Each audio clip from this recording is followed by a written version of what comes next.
저는 개인적으로 아름답다라는 말을 참 좋아합니다. 예쁜 거랑 아름다운 건 좀 다른 것 같아요. 옆에 분에게 이렇게 한번 말씀해 주실래요? 믿음이 필요합니다. 아니, 잠깐만요. 잠깐만요. 네, 아직 제가 얘기 안 했는데. 너무 빨리 가시네요. 우리 같이 가시죠. 그 사람이 아름답게 보이려면요, 믿음이 필요해요. 근데 그래서 이제 그 믿음을 담아서 이렇게 옆 사람에게 권면해 주십니다. 참 아름다우십니다. 아름다우십니다. 아직 끝나지 않았습니다. 아름다움이 죄악이라면 당신은 총살감입니다. 빨리 좀 해주세요.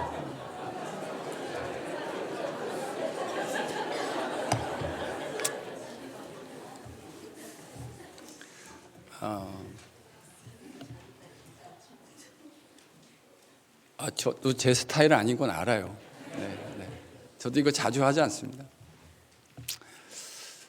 하나님께서 우리를 주님의 형상으로 만들어 주시고 하나님을 예배하는 사람 만들어 주셨다.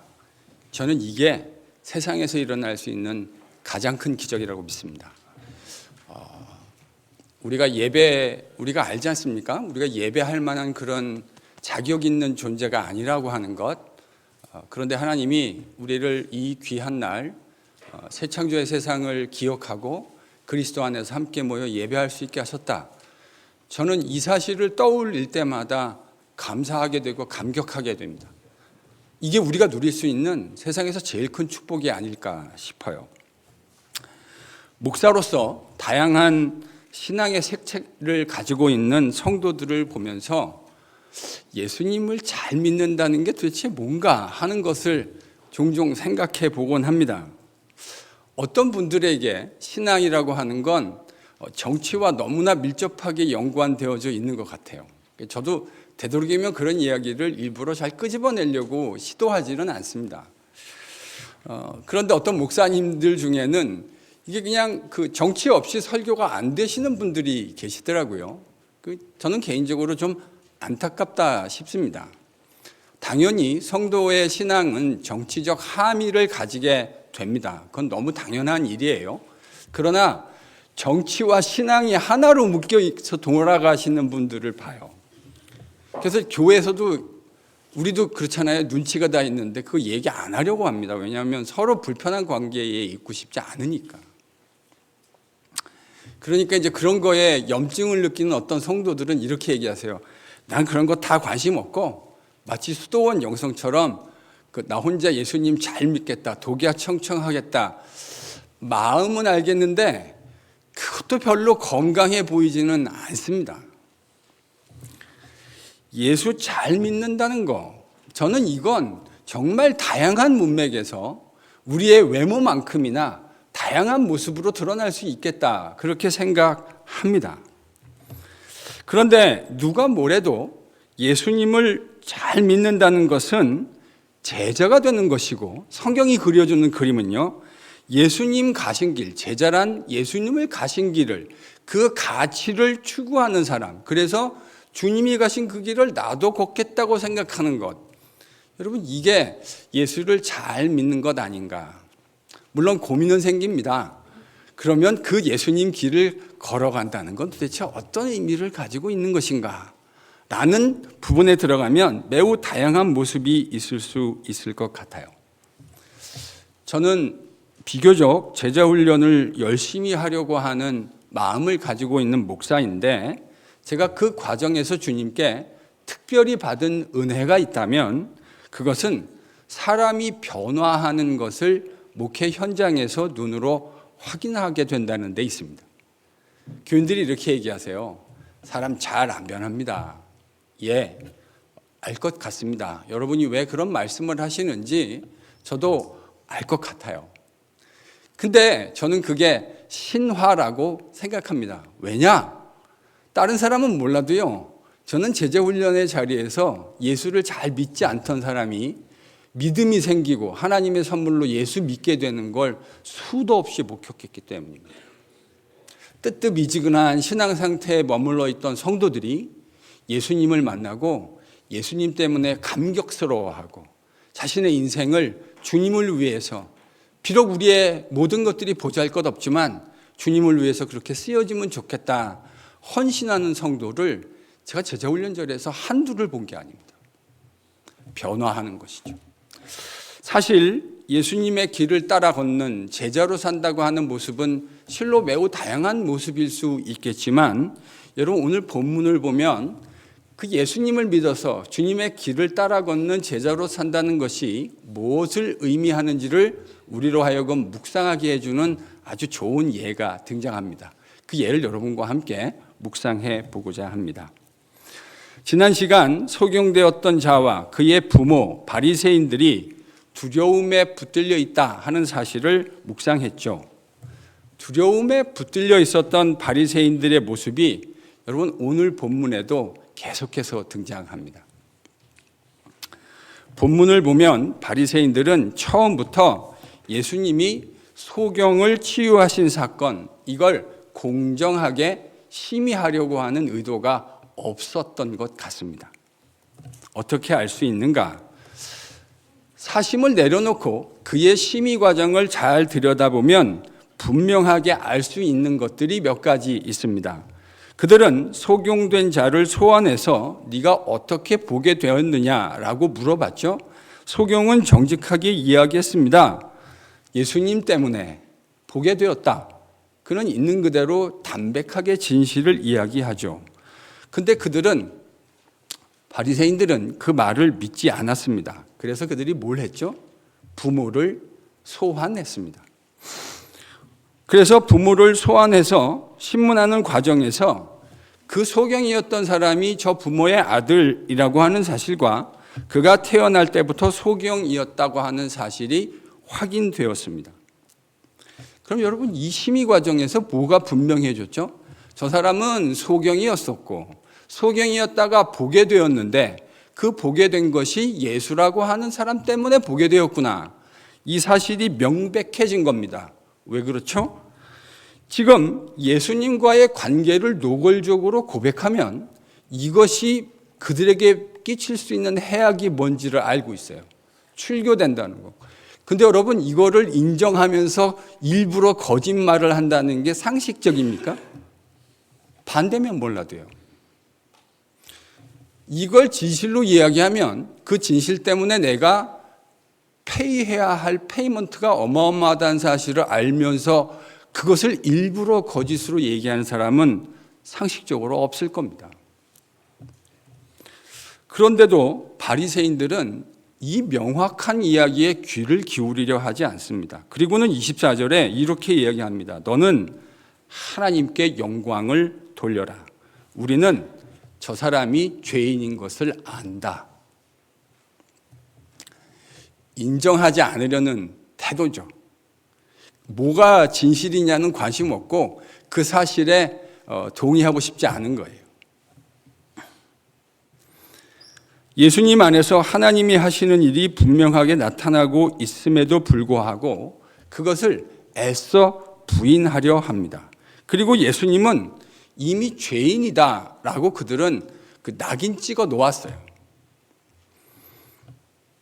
본문을 묵상하면 바리새인들은 이 일이 어떻게 되었는가 그 경위를 밝히는데 처음부터 관심이 없었다는 사실을 확인하게 됩니다. 그들은 처음부터 예수님을 죄인이라고 규정해 놓고 자기가 원하는 대답들을 이끌어내고 싶었을 뿐입니다. 정황적 증거는 예수님이 죄인이 아니라 메시아가 맞겠다 하는 사인이 분명해지고 있음에도 불구하고 그들은 일부러 귀를 닫았고 눈을 닫았습니다. 진리와 진실에 귀를 닫고 눈을 닫으려고 하는 그들의 모습이 그저 안타까울 따름입니다. 자기 확신에 찬 바리새인들에게 나타나는 현상이 하나 있어요. 그건 폭력적인 자세입니다. 여러분 28절을 같이 읽어볼까요? 본문 28절 같이 읽습니다. 시작.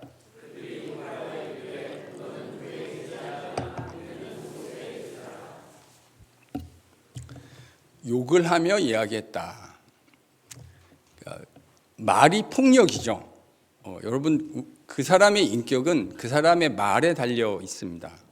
최근에 어떤 한 목회자가 최근에 세인루이스도 다녀가셨어요. 근데 한국에서 지금 교계에서 좀 폭탄 같은 사건이 터졌습니다. 저도 이제 녹취록을 봤는데 자기 교회 부사역자들과 회의를 하는데 제 생각에는 입에 담을 수 없는, 세상 사람들도 그렇게 욕 잘 안 합니다. 그런데 담임 목사가 자기 교회 부사역자들에게, 전도사님과 목사님들에게 입에 형용할 수 없는 폭언을, 정말 쌍욕입니다. 폭력인 거죠. 여러분, 예수님의 진짜 제자는 폭력적이지 않습니다. 폭력을 쓴다라고 하는 게 뭐를 의미하는지 아십니까?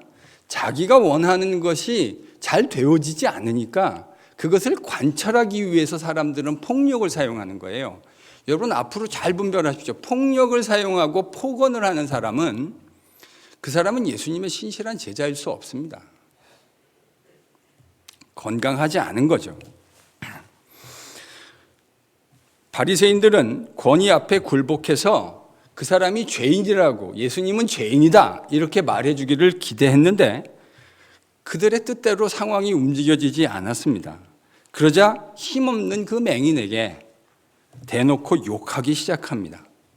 근데 여러분, 이 상황에서도 맹인은 자기에게 일어난 일, 있었던 일을 있는 그대로 매우 정직하게 이야기하는 것을 보게 돼요. 30절에서요 33절을 보면 소경은 지금 벌어지고 있는 이 상황이 매우 이상하다 그렇게 생각합니다. 자기는 틀림없이 예수라고 하는 선지자를 통해서 눈을 떴고 한 번도 본 적이 없는데 내가 지금 눈을 떴다고 하는 현실을 부인할 수 없지 않습니까? 그런데 종교 지도자들은 이 일이 어떻게 됐는지를 알지 못해요. 지금 소경이 이곳에서 하고 있는 말은 지난주 언급드렸던 것처럼 이사야 선지자의 예언이라는 맥락 속에서 이해하셔야 합니다. 이사야 선지자가 여러 곳에서, 35장뿐만 아니라 여러 곳에서 메시아가 오시면 일어날 일을 두 가지 현상으로 이야기했어요. 하나는 소경이 보게 되는 것이고, 또 하나는요, 듣지 못하는 사람이 듣게 되는 거예요. 근데 이 사람은 자기가 소경이었잖아요. 근데 예수님을 통해 보게 되었잖아요. 여러분, 이걸 어떻게 부인할 수 있겠습니까? 그런데 놀라운 건 종교 지도자들이, 이런 일에 대해서 백성들을 가르쳐야 하는 사람들이 이게 도대체 어떤 영문인지를 알지 못하는 거예요. 그러니까 이 소경은 정말 답답했을 겁니다. 하나님이 하시는 일을 경험한 사람이 할 수 있는 지극히 정상적인, 정직하고 꾸밈없이 그는 이야기하고 있습니다. 그의 이야기를 들으면 아주 논리적이고 또한 성경적이기까지 합니다.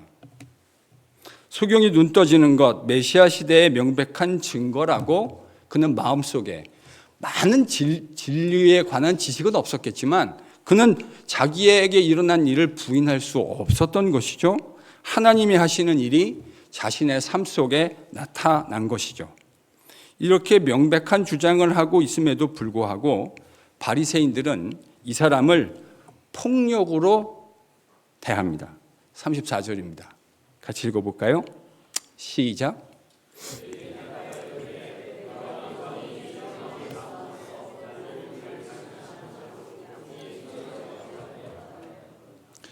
논리로 이야기했는데 이게 안 되니까 폭언을 일삼았고, 폭언으로 협박을 했는데도 안 되니까 드디어 폭력을 행사합니다. 저는 이게 악한 자에 속해 있는 사람의 전형이라고 생각합니다. 말을 들을 줄 알았는데 안 들으니까 욕을 하고, 욕을 했는데도 안 되니까 뭐 했다고요? 내어 쫓았다, 엑스발로라는 뜻인데요. 이 단어는 문맥 속에서 그냥 있는 곳에서, 현장에서 내쫓았다는 말이 아니라 유대교에서 출교했다는 말입니다. 이게 그의 부모들이 두려워했던 거 아닙니까? 이게 두려워서 그들은 진실을 알고 있음에도 거짓을 이야기했던 것이죠. 그런데 이 맹인이었던 사람은 이 상황 속에서 진실을 그대로 있는 대로 이야기했고 그 결과로 회당으로부터 출교당한 겁니다. 그동안도 사실은 맹인으로 태어났기 때문에 그는 소경으로 태어나서 제대로 된 유대교 안에서 권리도 주장할 수 없었을 것이고 보호도 받지 못했을 텐데 이제는 아예 유대교로부터 출교되는 일이 벌어졌습니다. 제가 그랬죠. 이건 정치, 사회, 종교, 문화, 경제적인 죽음이라고 말씀드렸습니다. 그런데요, 이 사람에게 있어서 종교 지도자들을 두려워하는 분위기가 전혀 느껴지지 않아요. 이 두려워하는 사람에게 나타나는 특징이 있는데 그게 이 사람에게서 전혀 발견될 수 없다는 말입니다. 그게 뭐냐? 두려움 속에서도 있는 사실을 있는 그대로 가감 없이 이야기하고 있기 때문입니다. 여러분, 두려움에 압도된 사람은 이렇게 못합니다. 그가 그렇게 할 수 있었던 믿음의 비밀이 뭐라고 지난주 말씀드렸죠? 카이로스의 모먼트입니다. 카이로스의 모먼트. 크로노스로 지나가는 이 시간 속에 임재해 오신 하나님의 임재를 경험하는 것. 그것이 이가 이 두려운 상황 속에서도 모든 사람이 두려워하고 있는데 그의 부모도 두려워하고 지도자들도 두려워하고 있는데 전혀 두려워하지 않아요. 왜냐? 그의 마음속에 카이로스의 모먼트로 임하신 하나님의 임재가 있기 때문입니다. 제가 카이로스의 모먼트를 얘기했더니 많은 분들 중에 여러분 중에 카이로스의 모먼트가 뭔가 특별한 그런 드라마틱한 경험을 하는 것으로 생각하시는 분들이 더러 계시더라고요. 물론 그것도 카이로스의 모먼트이지만 제가 생각하는 카이로스의 진정한 의미는 드라마틱한 것에 달려있지 않습니다. 매일같이 주님의 말씀을 펴서 지금도 살아계시고 역사하시는 주님의 말씀을 경험하는 것. 여러분, 이게 무슨 모먼트죠? 이게 카이로스의 모먼트입니다. 그는 그 한 번에, 단 한 번의 주님과의 교제 때문에 완전히 주님 앞에 매료되어 있는 사람의 특징을 지금 보여주고 있어요. 두려움을 전혀 느끼지 않고 담대하게 자기가 해야 할 이야기를 하고 있기 때문이죠. 그런 증거가 오늘 본문 안에 또 등장합니다. 여러분, 어떤 증거냐면 27절을 보겠습니다. 27절 같이 한번 읽어볼까요? 같이 읽습니다. 시작.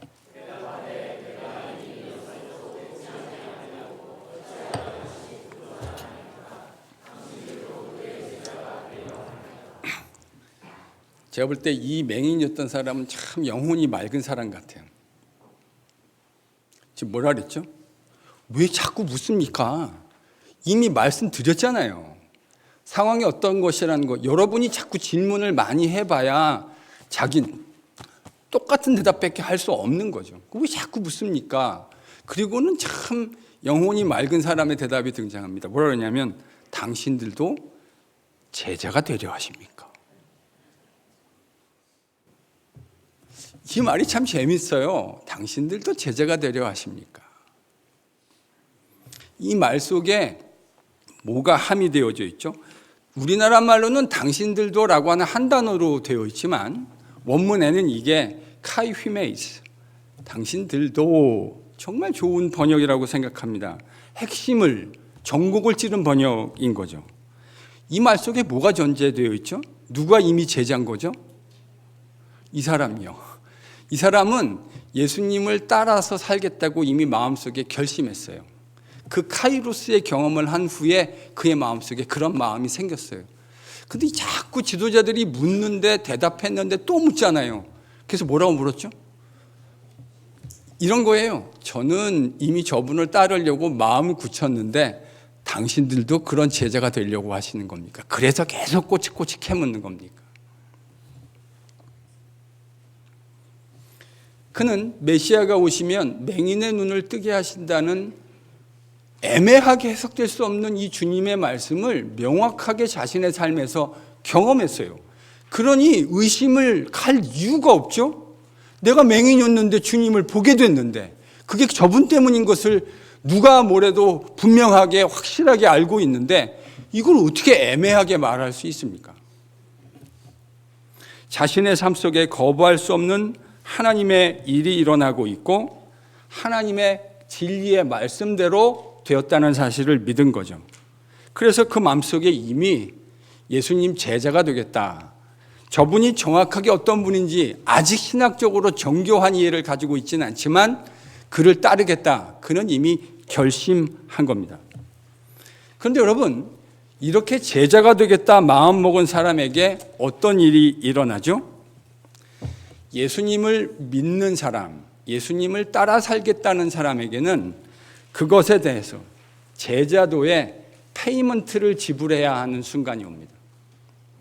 내가 예수님을 믿는다고 그를 따라 살겠다고 결심했을 때 여러분 그 결심은 반드시 우리 편에서 페이먼트를 지불해야 하는 시간이 와요. 이 소경이 지불한 페이먼트가 뭐죠?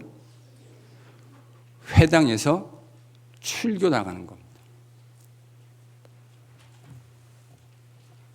오늘날에도 저는 상황은 크게 많이 다르지 않을 것이라고 생각합니다. 제자로 이 세상을 살아가려는 사람에게는 반드시 예수님을 따라 살기 때문에 그것에 대해서 값을 지불해야 하는 날이 옵니다. 맹인이었던 사람도 마찬가지고요. 우리도 역시 마찬가지입니다. 제자가 되는 것에 있어서 회색지대란 존재하지 않습니다. 그레이 그라운드는 없어요. 요즘 텍스 시즌이잖아요. 텍스 보고 잘하십시오. 세상의 기준도 따라가지 못하는 예수 그리스도의 제자. 여러분, 세상 사람들 중에서도 정직한 사람들은 그렇게 하지 않습니다. 근데 예수의 제자라고 하는데 우리가 어떻게 세상 사람들의 기준도 못 따라가는 그런 모습으로 살아갈 수가 있습니까? 겉모술수가 팽배해 있는 세상 속에서 정직하게 그리스도인답게 예수의 제자답게 사업하고 비즈니스 한다는 것 쉬운 일이 아닌 것 제가 압니다. 제자 훈련하다 보니까 어느 집사님이 했던 이야기가 떠오릅니다. 목사님 비즈니스 안 해보셨죠? 안 해봤죠. 목사로 살았는데. 목사님 정직하게 그리스도인답게 비즈니스 한다고 하는 것 그건 거의 기적에 가까운 일입니다. 제가 섬기던 교회의 안수 집사님이 저에게 하신 이야기입니다. 그런데 여러분, 맞아요. 그게 쉬운 길이 아니라는 거 우리가 알아요. 그런데 이 길은 그렇게 가도 좋고 가지 않아도 좋은 우리가 차 살 때 추림, 앞선서 정하는 일이 아니에요. 이 일은 예수의 제자라면 누구나 반드시 선택해야 하는 길이에요. 혹자가 생각하는 것처럼 예수님을 따른다고 해서 어려움들이 면하여지는 것이 아닙니다. 도리어 예수님을 따르기 위해서 그러한 어려움을 기꺼이 담당해야 하는 날이 오는 거죠. 그러면 제자도의 값을 지불한 소경에게 허락해 주시는 주님의 은혜가 어떤 것인가? 다시 회당으로 돌아가는 건가요? 주님이 베풀어 주시는 제자도의 값을 지불한 소경에게 베풀어 주시는 은혜는 회당으로 돌아가는 것이 아닙니다. 35절이 그 은혜가 무엇인지를 이렇게 설명합니다. 보면 35절입니다. 같이 읽죠. 시작.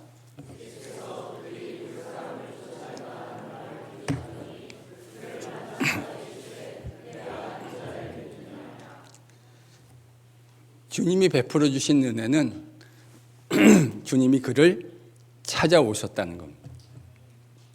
주님이 찾아오셨어요. 그를 만나 주셨어요. 저는 이 본문을 묵상할 때 이 타이밍을 묵상합니다. 주님이 이 사람을 고쳐지고 난 후에 오랜 시간 동안 이 이야기 스토리에서 사라지십니다. 그런데 언제 다시 나타나시냐면 그가 그 페이먼트를 지불하고 난 후에 나타나십니다.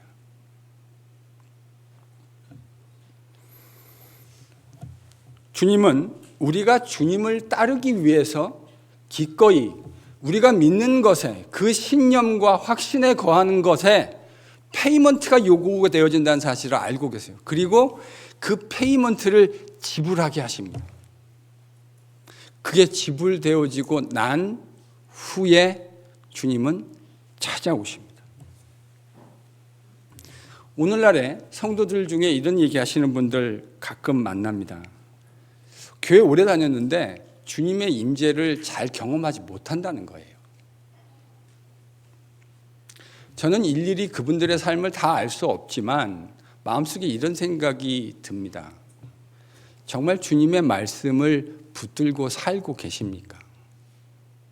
그 주님이 요구하시는 제자도의 페이먼트를 지불하고 계십니까? 그걸 지불하는데도 주님을 경험하지 못한다. 잘 이해가 되지 않습니다. 저는 오늘날에도 주님을 따르기 위해서 주님 말씀대로 살려고 하는 신실한 제자들을 제자 훈련의 자리에서 참 많이 만났습니다. 여러분, 그렇게 산다고 해서 어려움이 피해가는 것 아닙니다. 도리어 주님을 따르려고 하는 그 믿음 때문에 어려움을 겪어야 할 때가 적지 않습니다. 사업하면, 주님 뜻대로 하면, 그렇게 주님의 뜻에 순종해서 하려고 하면 주님이 우리들 매상을 따따블로, 전문 용어로 따따블로 올려주십니까? 주로 간증이라는 게 그런 거 하시는 분들이 참 많은 것 같아요. 이렇게 순종했더니 주님이 매상을 따따블로 올려주셨다. 근데 정직하게 잘 모르겠습니다. 거짓말 하시지 않으시겠죠. 주님이 그렇게 하실 수도 있겠다 싶습니다. 근데 그렇게 해주지 않으시면은요. 진짜 믿음은 주님이 내가 원하는 대로 해주셨을 때 드러나는 게 아니고요. 주님이 내가 원하시는 대로 하지 않았을 때 그 사람의 진짜 믿음이 드러나는 거라고 저는 배웠습니다. 다니엘을 보십시오. 금신상 앞에, 우상 앞에 절하라고 했는데 다니엘이 뭐라고 얘기하죠? 그 신상 앞에 절할 수 없습니다. 하나님이 우리를 지켜주실 겁니다. 근데 이 말이 참 중요하죠. 그리 아니하실지라도. 그리 아니하실지라도. 저는 이 말 속에 하나님을 향한 다니엘의 신뢰가 보입니다. 하나님은 나를 인도하시고 지키시는 분이시지만 때때로 주님이 나를 그렇게 지키시지 않는 것 같은 현실이 벌어질 수 있을지라도 그래도 나는 금신상 앞에 절할 수 없습니다. 여러분, 이게 진짜 믿음입니다. 내가 원하는 대로 하나님을 조정하려고 하고 사람들이 내가 원하는 대로 뜻하는 대로 돼야 된다고 생각하는, 많이 착각하는 사람들에게 그리 아니하실지라도 매상을 하나님이 그렇게 올려주지 않으실지는 모르겠지만 제가 아는 거 하나 있습니다. 하나님은 그렇게 순종하는 사람의 삶 가운데 찾아와 주십니다. 우리 삶의 현장 가운데 찾아와 주십니다. 우리가 버려지지 않았다는 사실을 주님은 깨닫게 하십니다. 주님이 우리의 순종을 얼마나 소중하게 여기시는지 주님이 우리에게 알게 하십니다. 여러분, 이게 바로 카이로스의 모먼트를 경험하는 것입니다. 그렇게 주님을 신뢰하는 사람들에게 세상은 이해할 수 없는 하나님의 하늘의 위로가 뭔지를 깨닫게 하십니다. 그럼 그 구체적인, 본문 안에 등장하는 그 구체적인 위로가 무엇인가? 36절과 37절이 그 대답을 줍니다. 같이 읽겠습니다. 시작.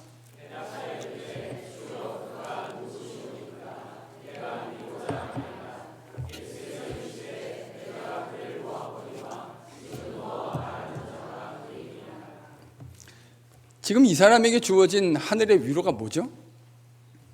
주님이 어떤 분이신지를 더 명확하게 보게 됩니다. 청동 거울 앞에 비춰보는 것 같던 모습에서 이제는 투명한 오늘날 같은 좋은 거울로 주님을 볼 수 있게 되는 것과 유사하다 말할 수 있을 것 같아요. 이 시점에 소경은 예수님이 선지자 정도라고 생각하고 있었습니다. 그런데 주님은 자신이 하나님으로부터 온 인자, 즉 메시아라고 하는 사실을 그에게 계시하여 주십니다. 이렇게 명확하게 얘기해 주실 수가 없어요. 예수님이 진정으로 누구이신지 전혀 애매하지 않게 네가 그를 이미 보고 있다. 만났다. 내가 바로 그다. 이 주님의 계시 때문에 그는 예수님이 더 이상 선지자 정도가 아니라 이 세상의 구주로 오신 하나님의 아들 메시아이심을 깨닫게 됩니다. 인자이심을 깨닫게 돼요. 주님과 인격적으로 나누는 교제 가운데 주님을 더 깊이 알아가게 되는 위로와 축복을 누리게 되는 것이죠. 저는 이 대목에서요, 요한복음 14장 21절의 유명한 말씀이 생각납니다. 나의 계명을 가지고 지키는 자라야 나를 사랑하는 자니 나를 사랑하는 자는 내 아버지께 사랑을 받을 것이요 나도 그를 사랑하여 그에게 나를, 다음이 뭐죠? 나타내리라. 그에게 나를 나타내리라. 네이크누미, 나타내리라. 여러분, 요한복음에서 나타낸다고 하는 건 상호 교제, 상호 거주 교제의 언어입니다. 내가 아버지 안에, 아버지가 내 안에, 너희들이 내 안에, 내가 너희 안에. 서로가 누릴 수 있는 그 친밀한 교제를 예수님은 나타내심으로 설명하십니다. 우리가 말씀 앞에 순종해서 주님을 사랑함을 순종으로 표현하면 예수님이 우리에게 뭐 하신다고요? 나타나 주십니다. 제가 그랬잖아요. 어떻게 순종하는데 주님이 안 나타나실 수가 있습니까? 주님이 약속하셨는데요. 너희들이 나를 사랑하면 뭐 하죠? 계명을 지킬 것이고, 계명을 지킴으로 나를 사랑하는 것을 페이먼트를 지불하면 어떻게 하신다고요? 나타나 주신다. 우리와 교제해 주신다. 소경에게 그러셨던 것처럼 주님은 자신을 사랑하는 사람들에게 나타나십니다. 오늘도 나타나십니다. 왜 나타나심을 못 느낄까요? 사랑하지 않고 순종하지 않기 때문입니다. 사랑하고 순종하면 주님이 오늘도 나타나십니다. 저와 여러분에게 니들이 나를 사랑해서 내 말씀 앞에 순종한다고 하는 사실을 주님이 얼마나 기뻐하시는지 모릅니다. 여러분, 이렇게 살잖아요? 그러면 내 뜻을 주님의 뜻 앞에 복종시키고 싶은 욕구가 일어납니다. 내 뜻을 관철시키는 사람이 아니라 내 뜻을 꺾고 주님의 뜻이 내 삶에 이루어지기를, 내 혈기를 잠재우고 그분의 뜻이 내 인생 가운데 일어나기를 소망하는 사람으로 변화되어야 된다는 거예요. 이렇게 살아가잖아요. 그러면 주님이 이것을 너무너무 기뻐하십니다. 그래서 나타나 주십니다.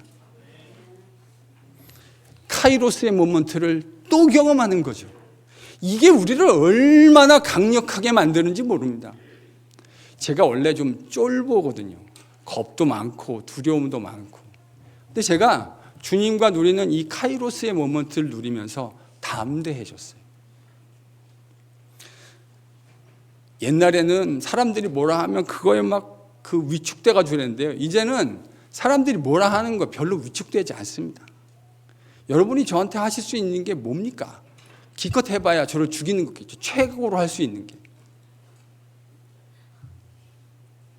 너무 극단적으로 얘기했네요. 사람들이 저를 그렇게 해도요, 저는 주님이 저를 마지막 날에 살려내실 것을 믿습니다. 이게 두려움을 상실하는 거예요. 두려움을 상실한 사람을 뭐로 두렵게 하시겠습니까?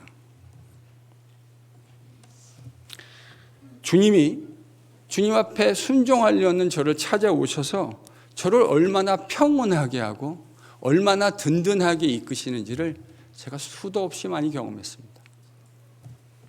말씀을 묵상하게 되어지고 그 묵상한 말씀 가운데 임하신 주님의 임재를 경험하고 그를 찬양하지 않을 수 없고 찬양의 끝에 무릎 꿇어 주님 앞에 기도하지 않을 수 없는 그 카이로스의 모먼트를 경험하는 사람에게 얼마나 강한 임재로 주님이 함께하여 주시는지를 모릅니다. 저는 이게 제자가 누릴 수 있는 최고의 축복이라고 믿습니다. 돈이 많아지는 게 축복이 아니에요. 내가 원하는 대로 일이 되는 게 축복이 아니에요. 그렇게 자신 있으세요? 여러분이 원하시는 게 다 하나님의 뜻이라고 말씀하실 수 정말 있으세요? 저는 없어요. 제가 이게 좋은 거라고 생각하기는 하지만 저는 이게 주님의 뜻인지 늘 겸손하게 여쭈어갈 수밖에 없는 연약한 인간이에요. 이걸 인정하는 것이 믿음입니다. 내 뜻이 이루어지는 게 아니고 주님의 뜻이 나의 삶 속에 그리고 우리의 삶 속에 이루어지는 것, 이것이 하나님의 뜻이라고 하는 것, 더 좋은 거란 사실을 믿음으로 인정하게 되는 거죠. 여러분, 제자도의 삶은 출임을 선택하는 옵션이 아닙니다. 제자도의 삶은 옵션의 문제가 아니라 반드시 그렇게 살아야 하는 문제예요. 왜냐? 이것은 새로운 세상에 대한 주님의 약속이기 때문입니다. 제자는요, 진짜 제자는 주님의 나라를 꿈꾸기 시작합니다. 그 나라가 내가 살아가는 존재의 이유와 삶의 목적이 됩니다. 주님이 왕으로 내 인생의 가장 중요한 딱 그 한 분이 되는 거예요. 바울 사도가 이걸 어떻게 표현했는지 아십니까? 그가 이전에 추구하던 것, 그리스도 부활하신 주님을 다메섹 도상에서 만나고 난 다음에 그의 고백, 내가 이전에 좋던 것을 다 해로 여길 뿐만 아니라 심지어는 뭐로 여기죠? 개역 성경은 아주 고상한 말로 배설물 이렇게 번역해 놨는데 실상은 뭐죠? 똥입니다. 똥이요. 진짜로 똥이에요. 세상에 있는 것이 아무런 가치가 없다는 의미의 똥이 아닙니다. 주님 안에서 허락하신 새로운 세상을 살아가게 되는 이 놀라운 축복에 비하면 세상에 있는 것이 그 어떤 것이 가치 있다고 생각했을지라도 그 가치는 주님이 안에서 주님 안에서 허락하신 새 창조의 가치와 절대적 가치와 비교했을 때 무슨 가치로 전락하는 거라고요? 똥이요.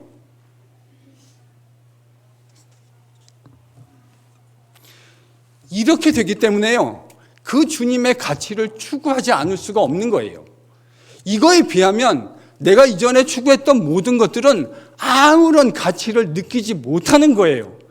가장 절대적인 가치 앞에 완벽하게 설득되어졌기 때문입니다. 저는 저와 여러분이 이 가치 앞에 완벽하게 설득되는 사람이 될 수 있기를 축복합니다. 진짜 축복합니다. 아멘 하신 분들에게는 반드시 그렇게 될 줄로 믿습니다. 안 하신 분들은 마음이 변해서 주님이 그분들의 마음을 변화시켜서 그분들도 그렇게 고백하는 은혜가 일어나게 될 줄로 축복합니다. 이 제자도의 가슴 뛰는 삶의 한복판에서 우리는 주님이 세상을 새롭게 지금도 만들어가고 계시다는 사실을 새롭게 경험하게 될 줄로 믿습니다. 우리는 참으로 놀라운 이름을 가지고 있는 사람들입니다. 예수 그리스도, 그가 이루시는 새로운 나라를 함께 꿈꾸고 그 길을 함께 걸어가는 영광스러운 주님의 제자입니다. 그 나라가 완전한 모습으로 이루어지는 것을 우리 함께 꿈꾸며 이 세상을 살아가 보십시다. 여기서 썩어질 것들을 붙들고 그것의 가치에 매몰되어서 살아가는 이 어리석음을 저와 여러분이 벗을 수 있기를 축복해요. 예수 그리스도, 그가 이루시는 새로운 창조의 나라, 그 나라를 위해서라면 내가 가지고 있는 돈과 시간과 내 모든 정열과 심지어 우리의 목숨까지도 전혀 귀한 것으로 여기지 않을 수 있는 그 믿음의 비밀, 주님과 함께하는 교제 속에서 날마다 새로워질 수 있기를 축복합니다. 그 제자도의 삶의 한복판에서 우리를 날마다 새롭게 세우실 주님을 기대합니다. 그 새로운 주님, 새 소망, 산 소망을 주신 주님을 우리 함께 기쁨으로 찬양합시다.